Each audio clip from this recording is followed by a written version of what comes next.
আস্তে আস্তে সেই হাসি, সেই আওয়াজ সব কোথায় যেন মিলিয়ে গেল। তারপর আর শোনা গেল না সেই আওয়াজ। তারপর আমিও আমার ঘরে চলে এলাম, এসে আবার একটু শুয়ে পড়লাম। হঠাৎ দেখি কিছুক্ষণ পরেই সূর্যোদয় হলো, সূর্য উঠল। তারপর সূর্যোদয় দেখতে দেখতে এটাই ভাবছিলাম যে কি হয়ে গেল হঠাৎ আজকে, কি দেখলাম আমি, কি শুনলাম আমি এসব। না না না, আমার মাথায় কিছুতেই ঢুকছিল না সব কি হচ্ছে।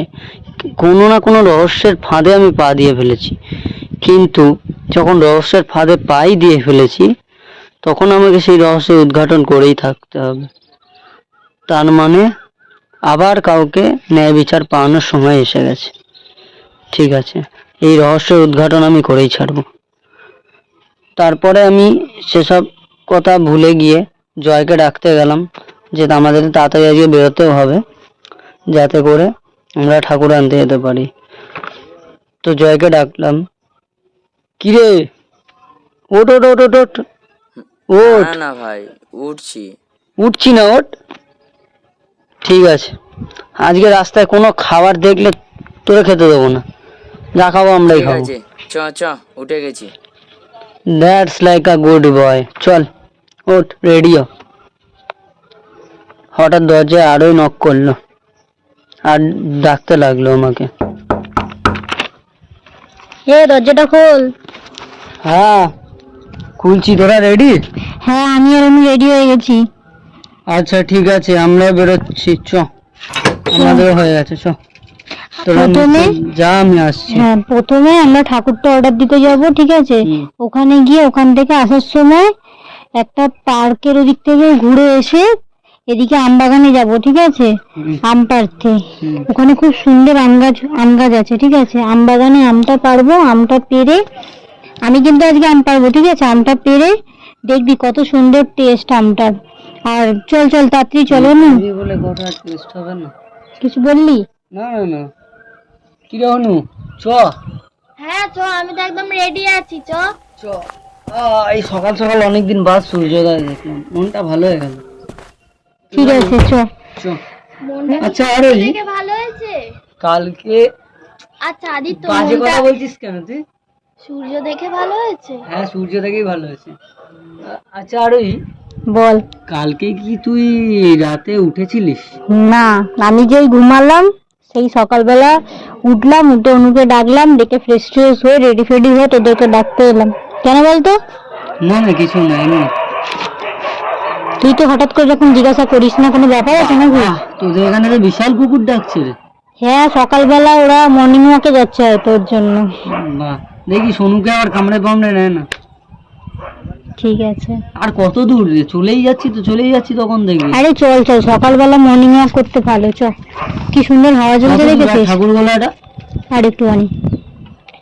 আচ্ছা আচ্ছা, টাকা নিয়ে বেরিয়েছিস? টাকা ফাঁকা আজকে দিবি নাকি কিছু? হ্যাঁ, অ্যাডভান্স দেবো তো, অ্যাডভান্সটা অন্তত দিয়ে বলে আসি, তারপরে দিয়ে যাবে ওরা। অন্তত 1000 টাকা তো অ্যাডভান্স দিতেই হবে। 1000 টাকা 1000 টাকা না, একটু বেশি নিয়েছি, 1000 টাকা অন্তত অ্যাডভান্স দিয়ে তারপরে বলে যাব। চ। না এইভাবে দেখ, এইভাবে হুট করে তো গিয়ে তুই ঠাকুর অর্ডার দিয়ে নিয়ে আসতে পারবি না। না ঠিক আছে, নাহলে আজকে নিয়ে চলে আসলে খুব ভালো হতো, কিন্তু আজকে পুরোটা তো দেওয়া যাবে না। না, অত বড় ঠাকুর কে চাগাবে? এখন আমরা 3 জন মিলে চাগাবো নাকি? হবে না, ওটা 3-4 জন মিলে চাগানো যায় না। তুই একটা কাজ কর, অনেক বড় বিশাল বড় ঠাকুর তো, অন্তত 1000 টাকা অ্যাডভান্স দিয়ে আসি। পুজো তো কালকে হোক না। আর দূর, তুই কি ফিস ফিস করছিস? কোন বুঝে যাবে তুমি, কি কেন ফিস ফিস করছিস? কই কি বললাম আমি? কিছু বলিনি তো। তোরা দুজন বলছিলিস কি সুন্দর ড্রেসের কালারটা। আরে কার ড্রেসের কালার? ওই যে হ্যাঁ, আমার ড্রেসের কালারটা কি সুন্দর না? এত সুন্দর ড্রেসের কালার। তুই তো রেড পরে আছিস, আর ও তো অরেঞ্জ পরে আছে। কে কে অরেঞ্জ? হ্যাঁ অরেঞ্জ, হ্যাঁ আর ওই অরেঞ্জ পরেছে, ভালো লাগছে। ঠিক আছে যাই হোক, চ চ চ, ওই তো ঠাকুরগোলা এসে গেছে, চ। কতটা দুজন মিলে ঘুরিয়ে দিবি বললি না? ঠিক আছে, বলতে হবে না। ঠাকুরগোলা এসে গেছে তো, এবারে এই অর্ডারটা দিয়ে চ, দেখি কোন ঠাকুরটা ভালো। চ। এইটাই ভালো লাগছে, মাঝখানেরটা ভালো লাগছে। এমনি বল। একটু বড় আছে, বল মাঝখানেরটা ঠিক আছে না? হ্যাঁ ভালো লাগছে, কিন্তু অরেঞ্জটা আরো বেশি ভালো লাগছে। আরে আমি ঠাকুরের কথা বলেছি রে। বাই দ্য ওয়ে, তোর তো অরেঞ্জ কালার ফেভারিট। আমি ঠাকুরের কথা বলেছি, মার খাওয়াস না আমাকে ভাই। যাই হোক, তো চল। আমি অরেঞ্জ কালারই পরে আছি, আমার সাথে ঠাকুরের কালারটা মিলে গেছে। ঠিক আছে, তাহলে অরেঞ্জ কালারের ঠাকুরটাই নে। হ্যাঁ নেওয়াই যায়। হ্যাঁ তুই ঠিক আছে। ঠিক আছে, তাহলে তুই অ্যাডভান্সটা দিয়ে দে, আমরা বাইরে আছি। ঠিক আছে যা, দাঁড়াবি ঠিক আছে, আমি আবার আমবাগানে যাব। হ্যাঁ হ্যাঁ ঠিক আছে। তো এই বলে আমরা বেরিয়ে এলাম। অনু বেরিয়ে এলো আমাদের সাথে, অনু জয়। কারণ অনু আর জয়কে তো আমি আরোহীর সাথে রাখতে পারবো না, একটু প্রবলেম আছে। তো আরোহী 1000 টাকা অ্যাডভান্স দিল আর ঠাকুরটা অর্ডার দিয়ে এলো। তো দিয়ে ও আসছে।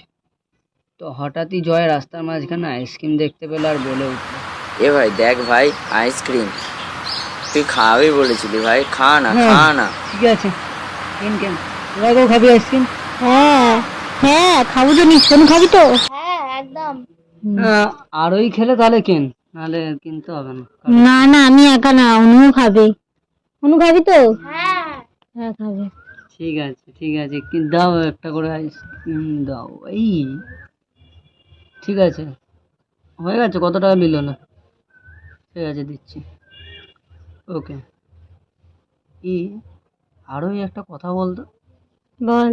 তোকে সবাই আসা থেকে দেখছি, বেরোনো থেকে, এখানে পাড়ায় অর্ধেক মানুষ ওরা হাঁ করে দেখে যাচ্ছে, কেন ভাই? জানি না রে, বুঝতে পারছি না। আমি যবে এখানে প্রথমে এসলাম তারপর থেকে আমাকে সবাই দেখছিল, কেন কি জানি বুঝতে পারছি না। আমাকে কি দেখতে খারাপ লাগছে নাকি দেখতে সুন্দর লাগছে আমি বুঝতে পারছি না। না না, একদমই না।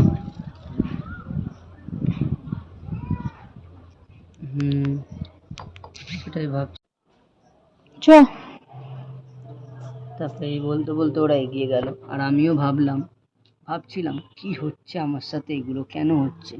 কালকে রাত্রির বেলায় ওরকম একটা মহিলা যার সাথে আমার কথা হলো, তারপরে আজকে সকাল থেকে দেখছি ওর দিকে একটাই সব তাকিয়ে আছে, এক দৃষ্টিতে সবাই তাকিয়ে আছে, অবাক দৃষ্টিতে। কেন, কি হচ্ছে এগুলো? ওদিকে আরোই নাকি দেখলো যে কল থেকে রক্ত পড়ছে। কি হচ্ছে সব? এই অনু, হ্যাঁ বল।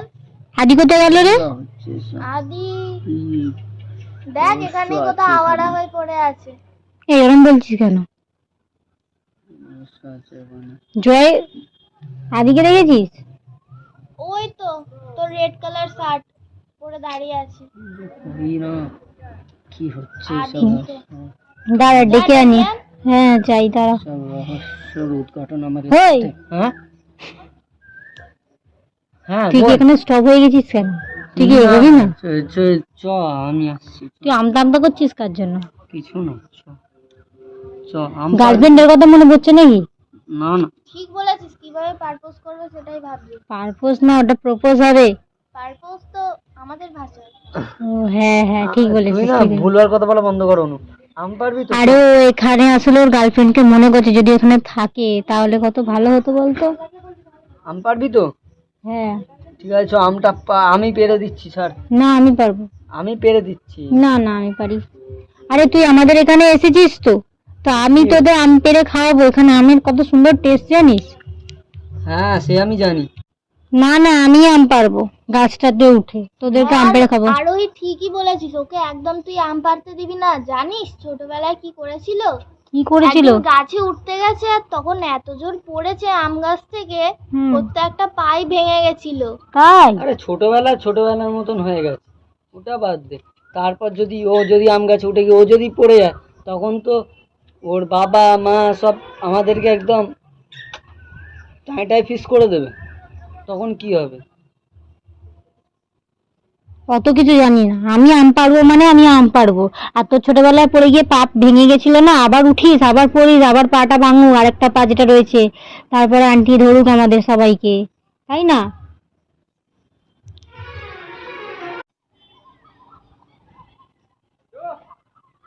ও হ্যাঁ, আমি তো ভুলেই গেছিলাম। এরা কি শুরু করেছে? সত্যি তো আরেকজন আছে বলার জন্য।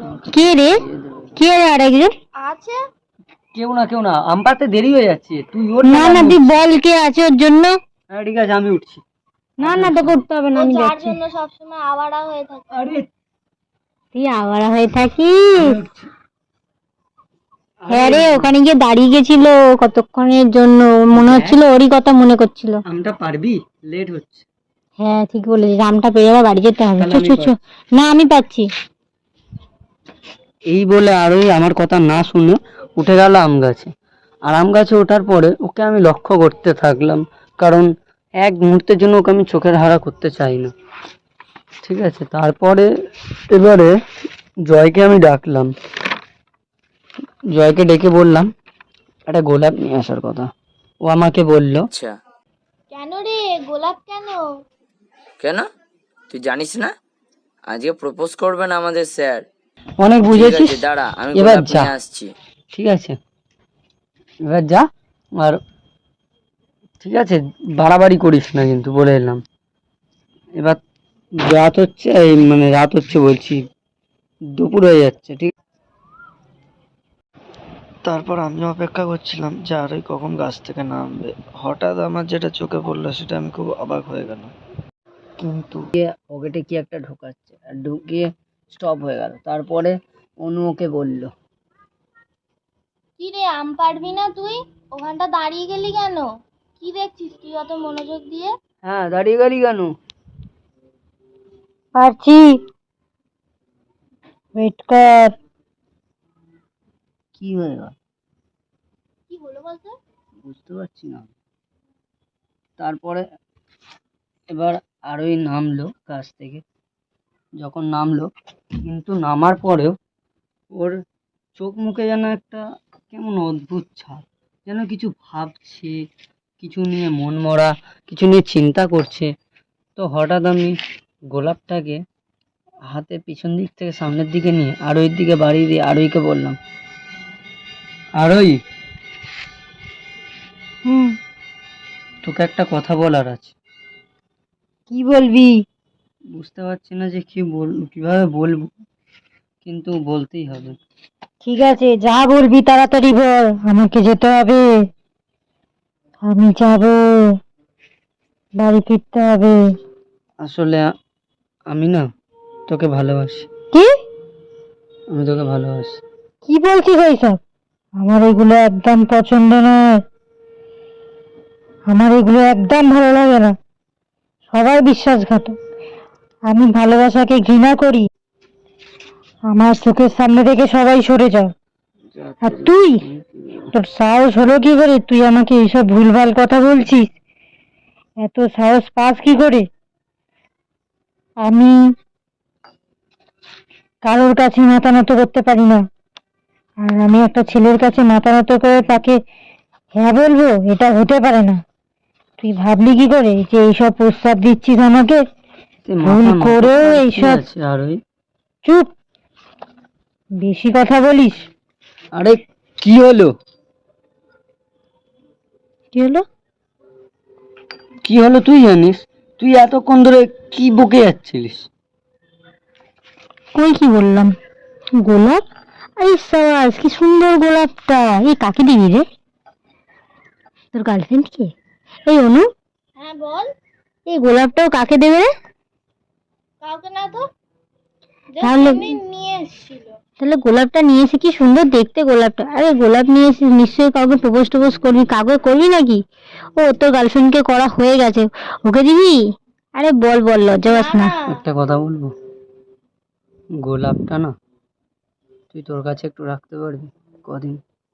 হ্যাঁ রাখতে পারবো, কিন্তু এই গোলাপটা কার জন্য এনেছিস? ঠিক টাইমে জানতে পারবি, যেদিন আমি এখান থেকে চলে যাবো তার আগের দিনই জানতে পারবি কেন নিয়ে এসেছি, কি করতে নিয়ে এসেছি, কেন তোকে দিলাম। সব প্রশ্ন হতো সেদিন। আপাতত রাখ। আর তুই এত স্যাড হয়ে গেলি কেন? কি হয়েছে বলতো? রাখ এই অনু, কি হয়েছে রে? রাখ। না, কিছু হয়নি তো। ও দিয়ে চলে গেল।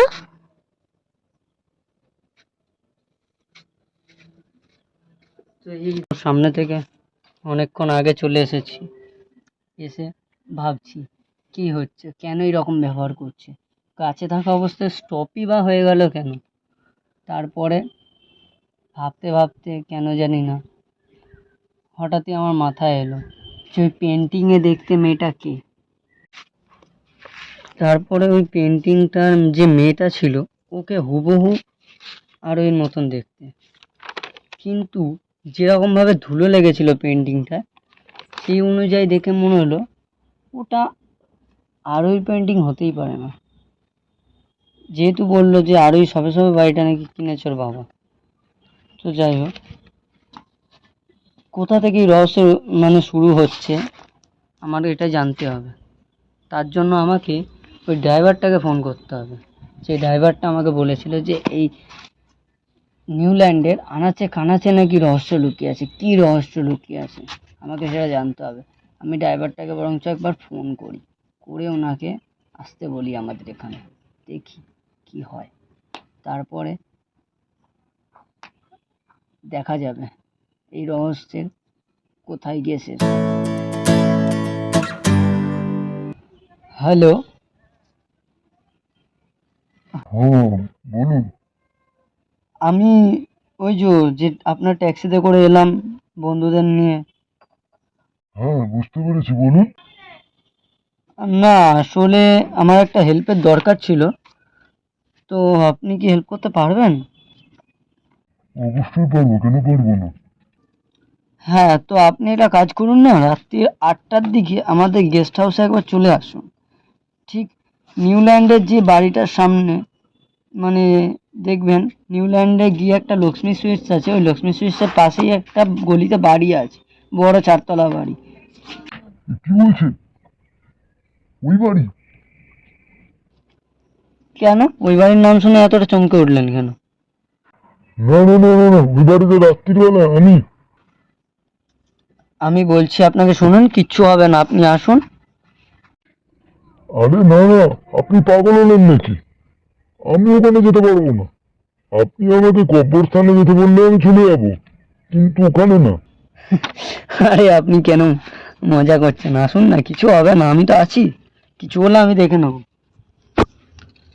বেশ, আপনি যখন বলছেন এত করে তখন আমি আসছি, কিন্তু দেখবেন যেন আমার কিছু হয়ে গেলে কিন্তু আপনি দায়ী থাকবেন বলে এলাম। আরে কিছু হবে না, আপনার চিন্তা নেই, চলে আসুন, এসে ফোন করবেন। এই বলে তারপরে আমিও ঘরে গেলাম, স্নান করলাম, খাওয়া দাওয়া করলাম, রেস্ট করলাম। সন্ধেবেলা অনেক আড্ডা হলো আমাদের সবার মধ্যে, আমি, অনু, আরোহী, সবার মধ্যে খুব আড্ডা হলো। তারপরে আরোহী আর অনু জয়কে নিয়ে মার্কেটিংয়ে বেরোলো। ঠিক আছে, একটু কালী পুজোর জন্য ড্রেস ফ্রেস কিনবে, মার্কেটিং করবে, তো সেই জন্য বেরোলো। আর আমি বসে রইলাম সেই ড্রাইভারের অপেক্ষায়, সেই ড্রাইভার কখন আসবে। তো সেই ড্রাইভার যখন নিচে এলো, তো আমাকে ড্রাইভার ফোন করলো।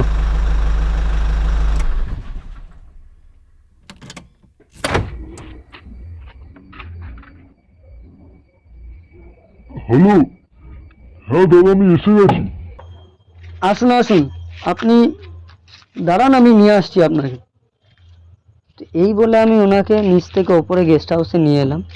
আর নিয়ে আসার পর উনি বলল, বলুন স্যার, কোনো সমস্যা হয়েছে কি? কি এমন সমস্যা হলো যার জন্য আপনি আমাকে এত রাতে এমন একটা ডেঞ্জারাস জায়গা নিয়ে এসে ফেললেন? এটা ডেঞ্জারাস জায়গা না, একদিকে তুমি ঠিক বলেছিলে, এই জায়গার আশেপাশে অনেক রহস্য লুকিয়ে আছে, যেগুলোকে সমাধান করার জন্যই আমার তোমার সাহায্য দরকার। আচ্ছা, আগে একটা কথা বলুন স্যার, আপনি কি এই জায়গাটাই পেলেন এইখানে থাকার জন্য বেছে বেছে?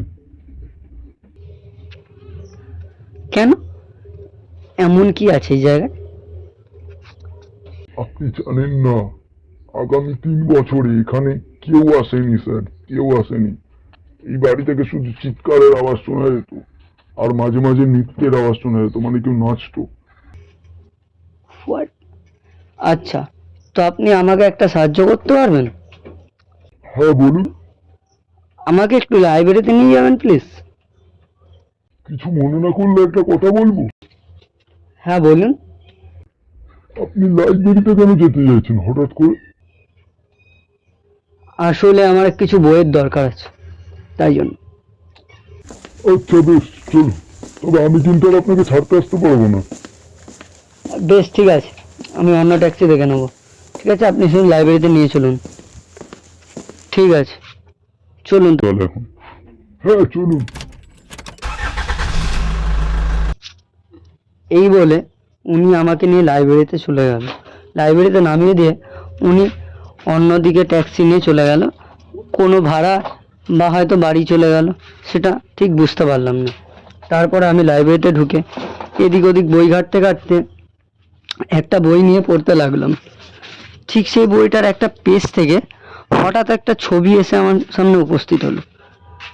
আমি ছবিটা দেখে পুরোপুরি অবাক। হয়ে গেলাম, কারণ ওই ছবিতে অনেকগুলো ছেলে মেয়ে অনেক কেউ দাঁড়িয়ে ছিল স্টেজের ওপর, কিন্তু একজনকে মাঝখানে দাঁড় করিয়ে পুরস্কৃত করা হচ্ছিল প্রথম পুরস্কার হিসাবে।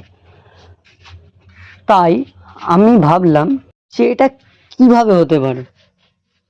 আমি ওই ছবি দেখে ভাবলাম এটা কিভাবে হতে পারে, না এটা হতে পারে না। কে এটা? এ আমি কাকে দেখলাম? এটা সম্ভবই নয়। কি, এ আমি কাকে দেখছি? এ তো আরোহী, কিন্তু আরোহী তো কখনো নাচ পছন্দ করে না। তাহলে আর এটা দেখে বোঝা যাচ্ছে, এই পোশাক আশাক, স্টেজ, এইসব দেখে বোঝাই যাচ্ছে যে এটা একটা নৃত্যানুষ্ঠান। তাহলে আমি কি ভুল করছি, নাকি ঠিক বুঝতে পারছি না আমি কি করব।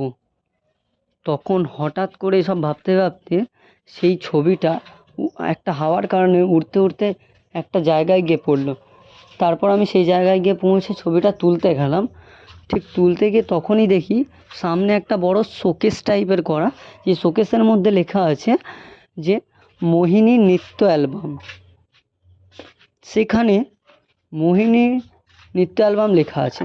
আর এটা দেখে আমি অবাক, সে আমার কাছে যে ছবিটা আছে সেই ছবিগুলোর মধ্যে এই ছবিটাও আছে।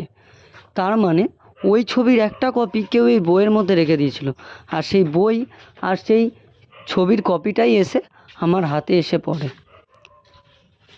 তাহলে পেন্টিংয়ে যার ছবি দেখলাম এই ছবির সাথে তার মিল আছে। আবার এর নাম বলছে মোহিনী। তারপর আবার কালকে ওই মহিলাটা আমাকে নাম বললো মোহিনী। কিন্তু কে এই মোহিনী? কি সম্পর্ক তার এই চৌধুরী বাড়ির সাথে? কি কানেকশান আছে? অ্যাট এনি কস্ট আমায় জানতেই হবে যে কে এই মোহিনী। মোহিনী হলো ওই চৌধুরী পরিবারের বড় নাতনি। তুমি যা প্রশ্নের উত্তর খুঁজছো সেই সব প্রশ্নের উত্তর আমার কাছেই আছে। কে আপনি? আর আপনি বা কি করে জানলেন যে আমি কি প্রশ্নের উত্তর করছি? তার থেকে বড় কথা হলো, তুমি জানতে চাইছিলে না মোহিনীকে?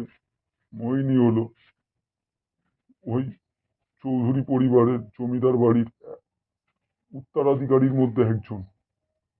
মোহিনী হচ্ছে উৎপল নারায়ণ চৌধুরীর বড় নাতনি, আর উৎপল নারায়ণ চৌধুরীর ছোট নাতনি হলো আরোহী।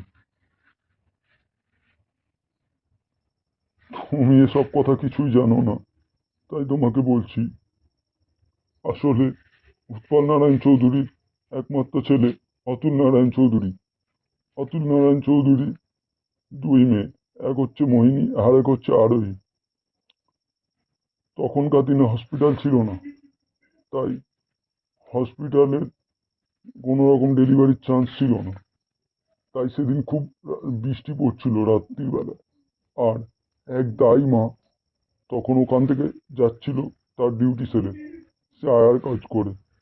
তখন সেই দাই মাই ওই অতুল নারায়ণ চৌধুরীর বউয়ের ডেলিভারি করায়। সেখানে অতুল নারায়ণ চৌধুরীর দুই যমজ মেয়ে হয়, একজন মোহিনী আর একজন আরোহী। তো বড় মেয়েকে, ছোট মেয়েকে সেটা তো বলা যাবে না, কারণ দুজনেরই বয়স সমান। তাই যে কোনো এক মেয়েকে উনি দিয়ে দেন দাইমার কাছে, আর আরেক মেয়েকে রেখে দেয় নিচের কাছে। দাইমার কাছে যাওয়া সেই মেয়েই হলো মোহিনী। এই মোহিনী নামটা দাইমা নিজেই রেখেছিল। তাই সেই দাইমা মোহিনীকে মানুষ করতে লাগলো। কিন্তু যখন দেখলো তার ডেলিভারির কাজটা চলে গেল, তখন সে একটা ভালো কাজের জন্য জমিদার মশাইয়ের বাড়ি গেল। জমিদার মশাইকে গিয়ে কাকুতি মিনতি করতে লাগলো। কাকুতি মিনতি করতে লাগলো। তারপরে জমিদার মশাইও বলল, ঠিক আছে, তুমি কোনো রকম চিন্তা করো না, আমি আছি। তুমি আর তোমার মেয়ে দুজনেরই দায়িত্ব আমি নেব। তুমি এইখানে এই জমিদার পরিবারে খুব ভালোভাবে থাকতে পারবে। তখন দাইমা খুবই নিশ্চিন্ত হলো। আর দাইমা মোহিনীকে নিয়ে থাকতে লাগলো ওই বাড়িতে। তো দীর্ঘ 15 বছর কেটে গেল। তারপরে 15 বছর কাটার পর মোহিনী এখন অনেকটাই বড়। তো মোহিনী নৃত্যে খুবই পারদর্শী ছিল, মানে খুবই ভালো ছিল নৃত্য। তাকে নৃত্য শেখার জন্য কোনো গুরুর শিক্ষা নিতে হয়নি, কোনো গুরুর দরকার হয়নি। সে নিজেই নৃত্যে পারদর্শী ছিল। এসব দেখে জমিদার মশাই খুব খুশি হলো। তখন মোহিনী মোহিনী আস্তে আস্তে নৃত্যে খুবই পারদর্শী হতে লাগলো, আর খুবই ভালো নৃত্য করতে লাগলো, অনেক অনুষ্ঠান করতে লাগলো। আর সেই অনুষ্ঠানেরই কিছু ছবি এই লাইব্রেরিতে জমা রেখে গেল জমিদার মশাই। তারপরে জমিদার মশাই আস্তে আস্তে বয়স হতে লাগলো বলে অনেক অসুস্থ হতে থাকলো। একদিন দাইমাও খুব অসুস্থ হয়ে গেল। তো দাইমা একদিন জমিদার মশাইয়ের কাছে এলো। এসে জমিদার মশাইকে বলল,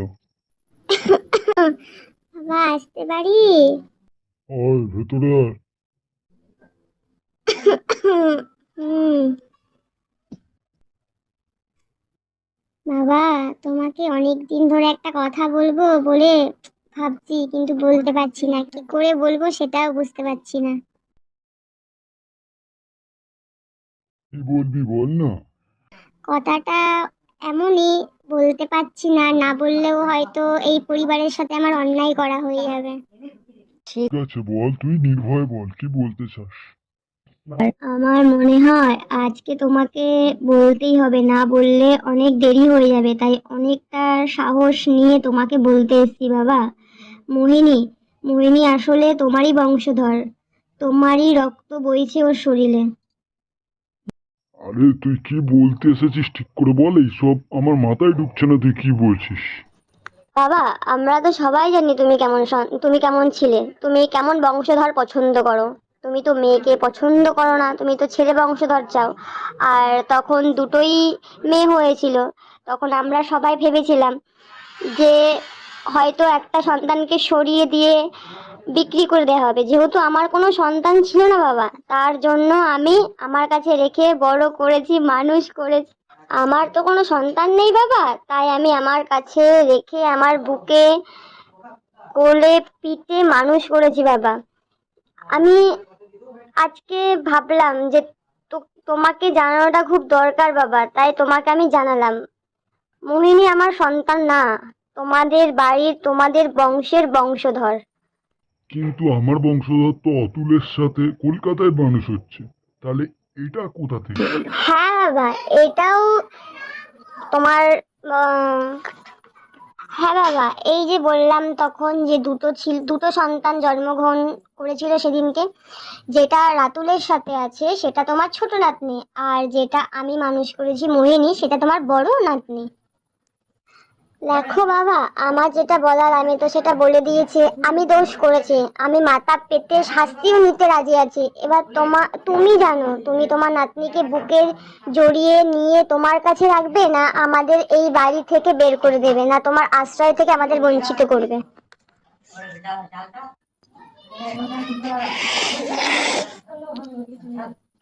আমি জানি আমি অত্যাচারিত, আমি জানি আমি অত্যাচার করতাম সবাইকে, কিন্তু আমি এতটা অত্যাচারী ছিলাম না যে আমি একটা একরত্তি প্রাণকে আমি মেরে ফেলবো। আমি বুঝতে পারিনি এত কিছু হয়ে যাবে। আমি জানতামই না কিছু।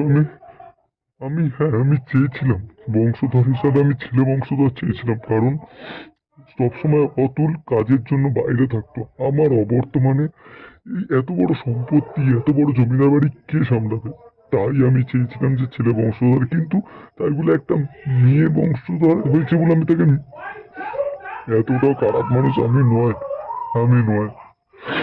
ঠিক আছে, আজকে তুই যা, ঘরে যা, গিয়ে রেস্ট কর। ঠিক আছে, আমি পরে তোকে ডেকে নেবো। তুই যা। অবশ্যই। এতদিন আমি আমার নাতনির সাথে থেকেও আমি বুঝতে পারিনি যে সে আমার নাতনি, আর এখন যখন জানতে পারলাম যে সে আমার নাতনি, তখন নিশ্চয়ই আমি তাকে মেনে নেব। ঠিক আছে, তুই যা, আজকে তুই রেস্ট নিয়ে। তারপর দাইমা অনেক বছরই হয়ে গেল, তারপর দাইমা মরে গেল। ঠিক আছে, দাইমার বেঁচে নেই, আর জমিদার মশাইও এইসব শোকে এখন খুবই চুপচাপ থাকে। তারপর হঠাৎ একদিন জমিদার মশাই জানতে পারলো যে জমিদার মশাইয়ের নাতনি অর্থাৎ মোহিনী, সে একজনের সাথে খুব মেলামেশা করছে। তো মোহিনীর সাথে কথা বলে সে জানতে পারলো যে মোহিনী নাকি ওই ছেলে। তারপরই জমিদার মশাই ওই ছেলেটাকে ডেকে আনে এই জমিদার বাড়িতে। ছেলেটার বাবাকে ডেকে আনলো, এনে জমিদার মশাই কথোপকথন করলো তাদের সাথে। তারপর জমিদার মশাই রুদ্রকে বলে উঠল, দেখো, আমি জানি না তুমি কেমন, একদিন কথা বলেই তো আর কোনো মানুষকে চেনা যায় না, তাই না? তো আমি চাই তুমি আমার নাতনির যোগ্য হয়ে না ওঠা অব্দি আমি আমার নাতনির সাথে তোমার বিয়ে দেব না। আর তুমি এই বাড়িতেই থাকবে যতদিন না আমি মনে করছি যে তোমার বিয়ে দেবো। ঠিক আছে, কথাটা যেন মাথায় থাকে, আর যোগ্য হয়ে ওঠার চেষ্টা করো। তারপরেই বলে জমিদার মশাই ওখান থেকে আসলে যে ছেলেটাকে ডেকে এনেছিল না, সেই ছেলেটা কেন জানি না আমারও বেশ সুবিধার মনে হলো না। কিন্তু কদিন পরে দুর্ভাগ্যবশত আমাদের গ্রামের বাড়িতে একটা অনুষ্ঠান পড়ে গেল, আমাকে সেখানে যেতে হলো এই দ্বার রক্ষকের কাজ ছেড়ে। আসলে আমি ওই জমিদার বাড়ির দ্বার রক্ষক ছিলাম। তো আমি জমিদার মশাইয়ের কাছে গিয়ে আর্জি জানাতে জমিদার মশাই আমাকে খুব খুশি মুখে বিদায় জানালো। তো আমি চলে গেলাম আমার গ্রামের বাড়িতে। ফিরে আসার পর আমি না তো সেই জমিদার মশাইকে দেখতে পেয়েছি, আর না তো মোহিনীকে দেখতে পেয়েছি। আর ওই যে ছেলেটা আছে, ওই ছেলেটা আমাকে ঘর ধাক্কা দিয়ে বের করে দিল। তারপর থেকে আমি এই লাইব্রেরিতে এসে সিকিউরিটি গার্ডের কাজ করি। ব্যাস, যেটুকু জানছি আপনাকে আমি বলে দিলাম, যেটুকু জানি। এবারে আপনি দেখুন কি করতে পারেন। আমি এখন চললাম। এসব কথা শুনে আমিও বেশ কিছুক্ষণ অবাক হয়ে দাঁড়িয়ে রইলাম এক জায়গায়। তারপর ভাবলাম যে না, রাত বাড়ছে, তাই আর দেরি না করে একটা ট্যাক্সি বুক করার জন্য চলে গেলাম। তারপরে সেই ট্যাক্সি বুক করে বাড়ির দিকে রওনা দিলাম, আর ফিরে গেলাম বাড়ি, অর্থাৎ আড়ইদের বাড়ি ফিরে গেলাম। তারপর ফিরে গিয়ে আমি দেখলাম